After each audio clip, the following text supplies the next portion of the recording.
If Osho has such a large global influence, why does the YouTube channel Osho International only have around 1.52 million subscribers? And why does the Chinese creator Li Zhiqi have over 20 million subscribers instead? Why is the gap so huge? This is actually a very interesting question, and it's also the kind of thing that makes many people pause the first time they see the numbers. How can Osho have such a massive intellectual influence, yet his YouTube performance doesn't seem that explosive? But once you separate the model of idea dissemination from the logic of the platform algorithm, it actually becomes completely unsurprising, argu- arguably even inevitable. Also, influencing human inner structures, not traffic structures. Osho's influence is not at its core a form of internet visible influence. It's more like a groundwater style influence, slow, permeating, rewriting, transforming. What he influenced is not the number of viewers watching videos, but rather psychological psychotherapy. Many modern therapeutic approaches indirectly draw from his awareness-based methods. New Age spiritual movements, meditation culture in Europe, there are numbers there are numerous Osho centers in Germany, Netherlands, and Italy. Body-mind therapies and existential therapy circles, commercialized meditation and retreat system. Many modern workshops can trace their roots back to him. These influences do not show up in YouTube subscribes counts, just as research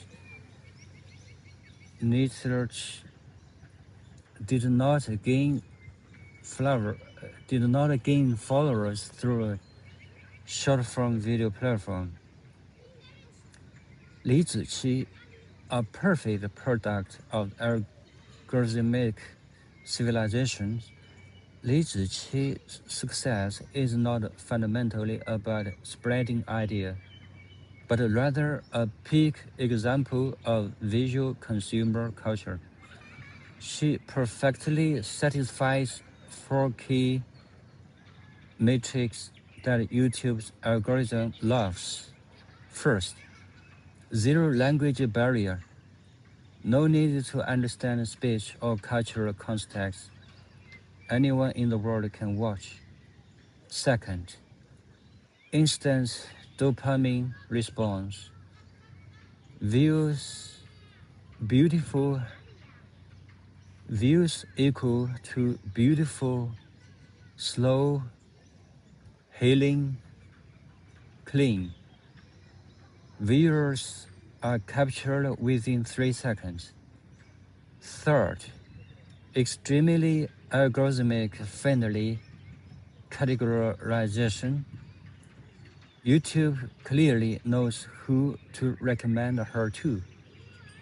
Stressed individuals, ASMR audience, rural fantasy lovers, admirers of East Asian aesthetics.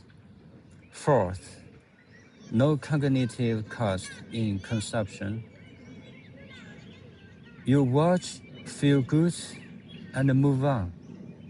No need to think and change anything. Osho's content is almost the opposite. After watching it, you may start questioning your entire perception of life. For an algorithm, that is a nightmare. YouTube does not reward awakening, it rewards watch time. At its core, the platform is an advertising machine. What is optimized for is replicability, scalability, predictable clicks, emotional stable output. But Osho's talks are non-linear, full of process, require immersion, often counter logic, sometimes uncomfortable. The algorithm simply does not know who to show this kind of content to. Osho's dissemination model belongs to the pre-internet era. Osho's real peak influence happened between 1970 and 1985. Back then, ideas spread through audio tapes, books, small meditation retreats, face-to-face experiences, disciple-to-disciple transmission. In other words, his communication model is closer to Zen tradition rather than YouTube creators. If Zen were born today, it probably wouldn't go viral either. One more reality that many people don't like to admit. In the West, Osho has long been surrounded by controversial, especially following events in 1980s in the United States. As a result, his intellectual influence remains significant, but his brand identity has been partially marginalized. marginalized. Many people who are influenced by him do not openly associate with his name. What you see is ideas flowing while the name itself is obscured. In a way, this is an even deeper form of influence. One line summary of the difference. Li Zhiqi wins through watchability. Osho's operates at the level of existential structure. One is a content product, the other is a transformation of consciousness.